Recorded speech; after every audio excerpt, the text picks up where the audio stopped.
Okay, name? Tom Raderman, and I'm also a relative newcomer. We came in 1982, so what, 36 years ago? Yeah. But since we want to, there's so much about this area that's intriguing, but I think we want to keep it to Cleves, right? So I have a few stories about Cleves, even in my short time. Before we moved here, actually bought a building down there next to the movie theater, and I was pretty young. I was 27, and I think my partner was 22. And this was our first foray into any kind of real estate adventure. So we bought this building for $18,000, which was a pretty good sum of money. Yeah. And what are we going to do with this? Well, it needed to be totally cleaned up. So we put 2 apartments in the upstairs. And then we didn't know what to do with the downstairs. And the winter came along. We kind of put that on hold. All of a sudden, I got a call from Eleanor Plunkett. I think that was the name. Does anybody remember that name? Yeah. Yeah. Okay, she was from the Cleves Doctor Finding Committee. And she said, would you turn into a doctor's office? And we said, yes! Absolutely! Women's club. Is that right? Yeah. So that's kind of how we got our start in Cleves. And but it needs to continue a little bit because we got the doctor in place. We fixed up the first floor, and you might remember Is that Cheryl? Dr. Prasad Chandra. Yeah, he's still my doctor. That's later. Yeah, so he was there many years. I forget how many years it was, but he was in there many years. Now there's a chiropractor in there, and there's still 2 apartments upstairs. So, but we got done with this building because we had a lot of sweat equity in it, and we had some value in it. And so right about then, I was. I guess I had turned 28, and I was looking for a place to build a house. And one of the main things I wanted was a view. That was really important to me. And I found this piece of property over on Gum Run, and it had a nice view looking down the valley. And I had a offer in hand to go to the guy and say, his name was Russell, I think.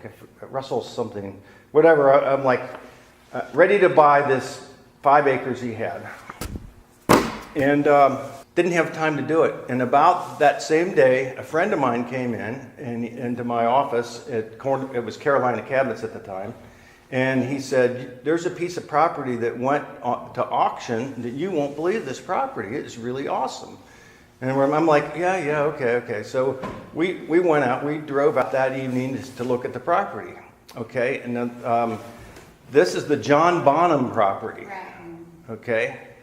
And of course, we didn't know that much about Cleves, but we had a building and we knew a little bit. We were kind of entrenched, but like the thought of coming to this area was really, really intriguing. So anyway, we found out that the place had gone to auction that day. Nobody bid on it, and there was a reason no one bid on it. There was a fellow by the name of Del Ogle.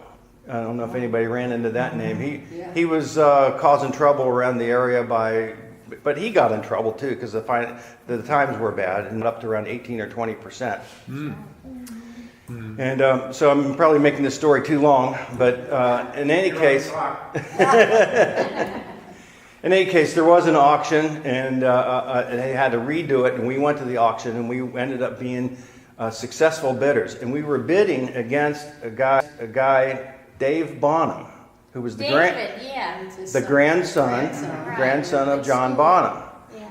Because I didn't meet him that day, but I knew we were bidding against him, and he wanted to go up so high to protect his mother's interest, who was living in Florida. Yeah. Okay, that's good. Yeah. So so that was kind of, we won. We got, and then we've been living there ever since. We split the property in 2. My partner and myself each got a nice chunk of land. And I got my view. I know if anybody's seen my view, then you know what I'm talking about. Yeah. Okay. So, and every day I'm still very thankful for that happening. But so being that John Bonham, if you look back at the 150th program that there is for the what do they call it? Yeah, okay. Thank you. That's a tongue twister. In any case, his picture's on the front of it. And he was the banker here, and he was involved with Kroger's at one point, and they had his own grocery business and another. Just a general businessman. And I could see a lot of head shaking. You probably knew a lot about him. But in any case, there were two things. Number one time a gentleman was telling me about him, and he says, yeah, I really wanted a loan for a car. And then this guy he's probably gone now, because I don't remember his name, but this was 25 years ago. He told me, he said, he was real nervous, and he wanted to go talk to John Bonham and get a loan from him. And so he kind of sat in the shadows of some storefront and waited for him to walk by.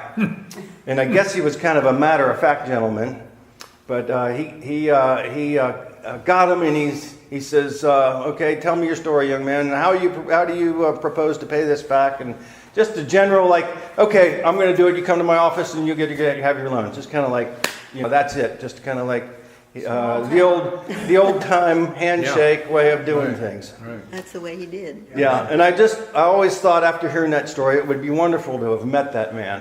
Yeah. So, but I'll finish my story here.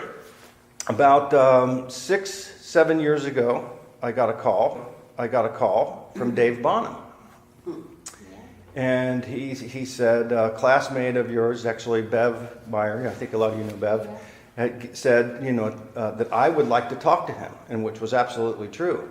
So he called me, and I said, I would love to have for you to come by, see this land. I want to see it through your eyes. Tell me what your memories are, and it would just be wonderful to meet you. And so he did come, and we talked. We spent the whole day together talking about all the things that he remembered from his grandfather, who had horses there. It was quite legendary because of all the other things that he did. He had horses, and he invented some sort of a gate starting gate for what do you call those jockey horses, or what do you call them? Sulkies. Okay. Okay, yeah. So he did that, and somebody said he had gliders. He had some livestock that ended up going to Kroger's. So he was a supply for that. Kroger's were partners. That's where John got his money. He was partners He with was them. partnered Well, with I don't know Kroger. the exact story, Yeah. but Your time is. so yeah. I am finished, but I'm so glad. And then Dave Bonham did come back to our 30th anniversary party, which I think some of you might have come to that. Did you come? Okay. End of story. Nice. Very Over nice. there? No, I don't have anything to add. Did you buy a ticket to come in? Does that go up that way? I just have quiz what you said. All right. You're not going to do it. Have a good evening. Nice to be there. Orders, no? John's next, I guess. Mount Nebo. What happened?